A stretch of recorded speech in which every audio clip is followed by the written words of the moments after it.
तुम्हारे चारों तरफ खतरा है। क्यों? क्योंकि तुम्हारे चारों तरफ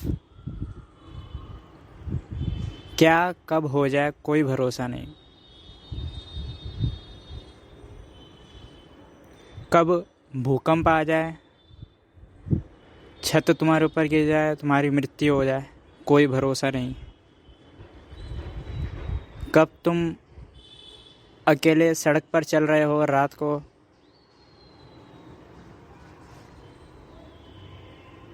कोई अपहरण करके हत्या कर दे, कोई पुरानी बात को लेकर, कोई भरोसा नहीं। तुम बस में सफ़र कर रहे हो और किसी महिला को गलत जगह हाथ लग जाए तुम्हारा गलती से भीड़ के कारण, और वो महिला तुम्हारे ऊपर झूठा मॉलेस्टेशन का मामला दर्ज करवा दे तुम्हारे खिलाफ,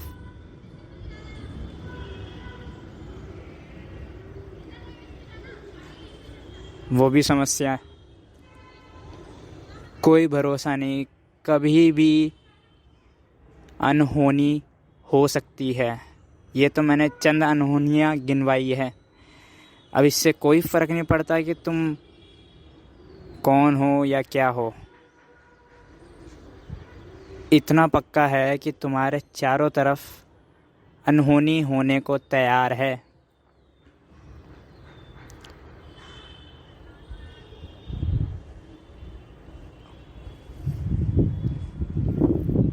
अब यूक्रेन पर जब तक हमला नहीं हुआ था, किसी को आशंका भी नहीं थी, किसी को ख्याल भी नहीं था कि अचानक से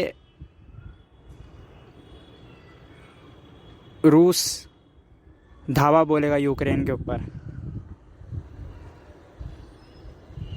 कोई सोच भी नहीं सकता था, लेकिन अचानक से धावा बोल दिया रूस ने यूक्रेन पर।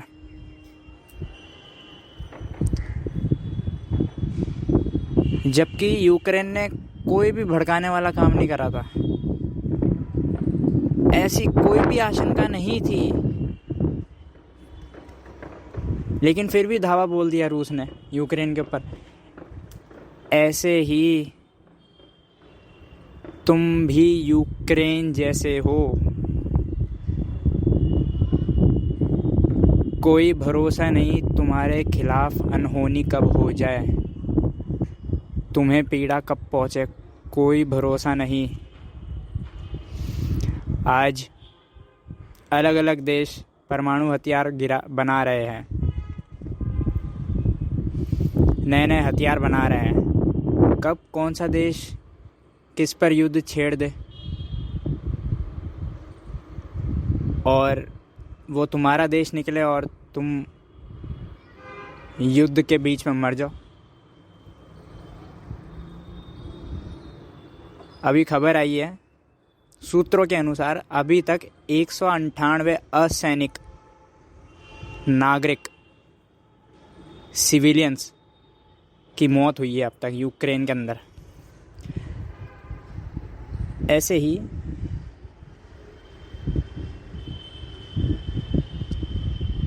तुम भी निर्दोष नागरिक हो।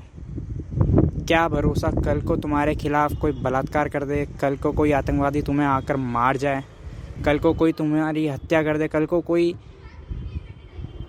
तुम्हारा बैंक अकाउंट हैक कर दे और तुम्हारे बैंक अकाउंट में से सारे पैसे उड़ा दे, तुम्हारा घर लूट ले, पूरा डकैती कर ले तुम्हारी। क्या गारंटी कल को? बहुत सारे अपराध है जो तुम्हारे खिलाफ कभी भी हो सकता है, कोई गारंटी नहीं है।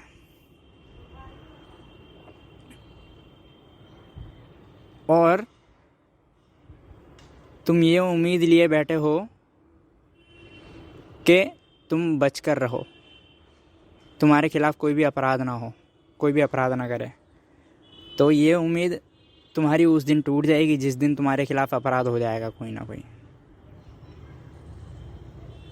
और उस दिन पीड़ा और होगी उम्मीद टूटने की, अपराध की अलग और उम्मीद टूटने की अलग।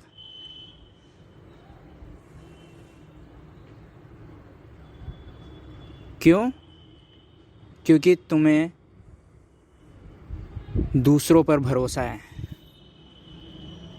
बाहर के लोगों पर भरोसा है। क्या भरोसा है? कि वो तुम्हारे खिलाफ अपराध नहीं करेंगे।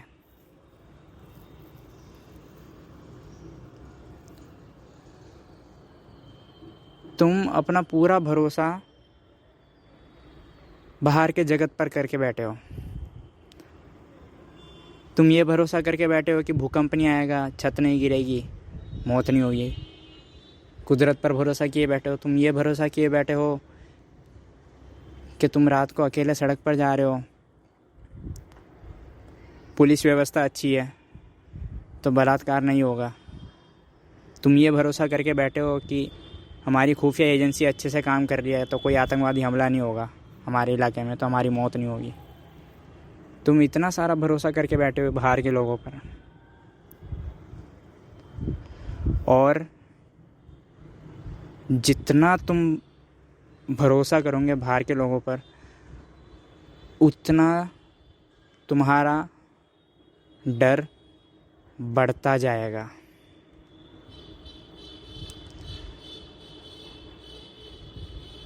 इसे यूँ समझो, एक मधुमेह का मरीज़ है, उसे मिठाई पसंद है, वो मिठाई खाता जा रहा है, वो जितना खाता जाएगा उसका उतना मधुमेह का स्तर बढ़ता रहेगा शरीर के अंदर। अंदर ही अंदर शरीर खोखला करता रहेगा। बाहर से भले ही उसे मिठास लगे, आनंद आए मिठाई का, लेकिन अंदर ही अंदर शरीर खोखला करता रहेगा। ऐसे ही तुम्हारे साथ भी है। तुम बाहर के लोगों पर जितना भरोसा करते रहोगे उतना तुम्हारा भय, मरने का, पीड़ा का, डर का बढ़ता जाएगा कि कल को भरोसा ना तोड़ दे ये और मेरे खिलाफ कोई अपराध घट जाए। इसलिए एक ही उपाय है कि अगर अपराध भी हो जाए ना तुम्हारे खिलाफ, तो भी तुम्हें कुछ ना हो। और वो उपाय है, बाहर के जगत में जो चल रहा है ठीक है, चलने दो, लेकिन भरोसा भीतर पे करो, खुद पे भरोसा करो। अरे जब मक्का वासियों ने मोहम्मद पर हमला करना चाहा तो मोहम्मद को खुद पर भरोसा था कि वो बचकर पलायन कर जाएंगे, और उन्होंने कर दिखाया। बहुत सारे धार्मिक गुरु, तथाकथित धार्मिक गुरु ये बोलेंगे कि उन्हें अल्लाह पर भरोसा था। ये सब व्यर्थ की बातों में मत पड़ना। मैं कहता हूँ उन्हें खुद पर भरोसा था। क्या तुम्हें खुद पर भरोसा है?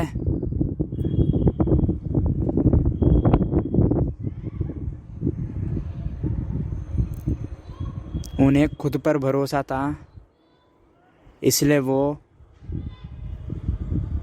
बचकर पलायन कर गए।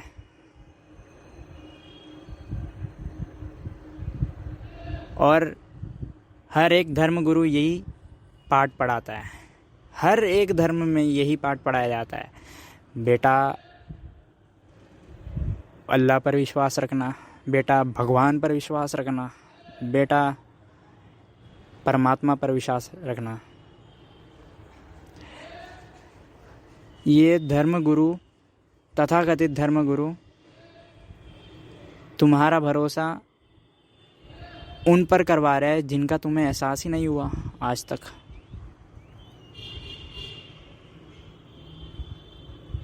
और करोड़ों लोग ना केवल एक धर्म के लोग, करोड़ों लोग विश्वास कर बैठते हैं। और हैरानी की बात तो ये है कि भरोसा करने के बाद भी डरते हैं। क्यों? क्योंकि उन्होंने अभी तक खुद पर भरोसा करना नहीं सीखा, जो मोहम्मद ने खुद पर भरोसा किया था। और जो व्यक्ति खुद पर भरोसा रखता है वो अपराध से तो बच सकता भी है, और अपराध अगर हो भी जाए उसके खिलाफ तो भी उसे कुछ नहीं होगा। यही तो कृष्ण ने पाठ दिया था अर्जुन को। अर्जुन दुखी था, उसके सामने जो सेना थी उसमें से उसके बहुत सारे परिचित लोग थे। वो दुखी था, वो कहता था मैं अपने हाथों से कैसे मार दूं उनको। कृष्ण ने बोला, अरे मूर्ख, तू क्या कोई भी उन्हें मार दे तो भी वो शाश्वत है, और तुझे भी कोई भी मार दे तू भी शाश्वत है। तेरी देह मर जाएगी लेकिन तू शाश्वत है, तू हमेशा जिंदा रहेगा।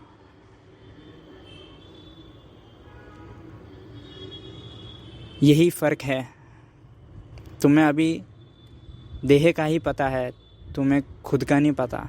तुम्हारी शरीर के अंदर जो तुम हो उसका तुम्हें पता ही नहीं है। और जितना भी भय है आज की दुनिया में, जितने भी अपराध का,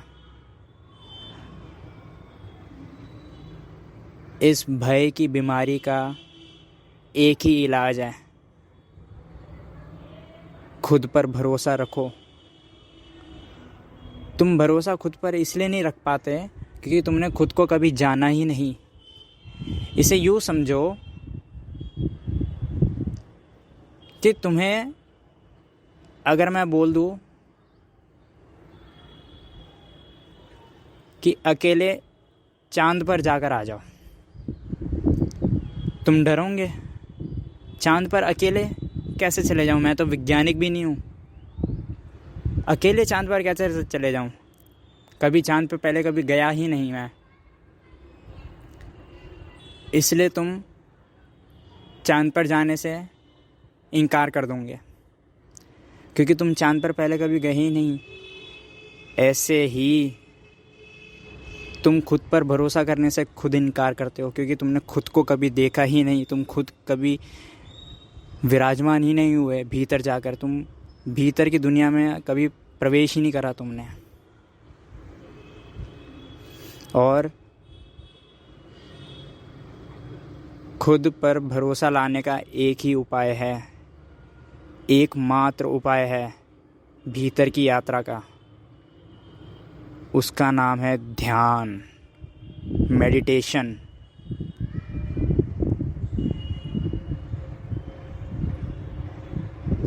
ध्यान ही एक रास्ता है जो भीतर की तरफ जाता है। बाकी सारे रास्ते तो बाहर की तरफ जाते हैं। एक रास्ता तुम्हें कलकत्ता ले जाएगा, दूसरा रास्ता तुम्हें केरल ले जाएगा। बाकी दुनिया के सारे रास्ते बाहर की तरफ जाते हैं। एक ही रास्ता है ध्यान का जो तुम्हें भीतर की तरफ ले जाएगा। और ध्यान रहे, एक बार भीतर के रास्ते पर यात्रा शुरू करने का बस साहस चाहिए। साहस ही काफ़ी है पूरी यात्रा कराने के लिए। और एक बार रास्ता पार करके भीतर में विराजमान अगर तुम हो गए तो समस्त संसार तुम्हारा कुछ नहीं कर सकता।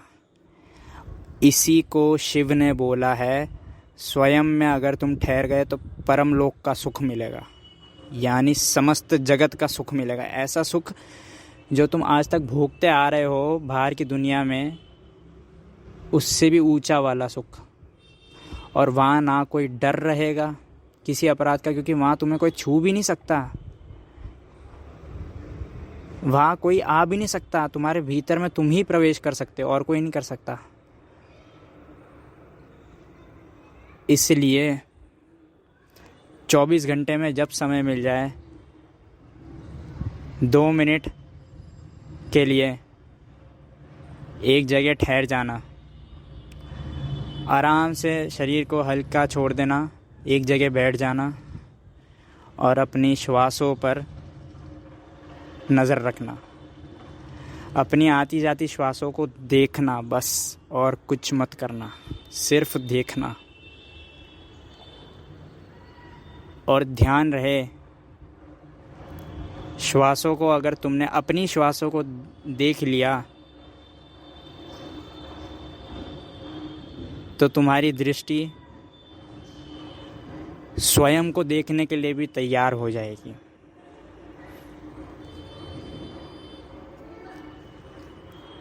और फिर चाहे कोई भी अपराध हो, कोई भय नहीं रहेगा, कोई तुम्हारा कुछ भी नहीं बिगाड़ सकेगा।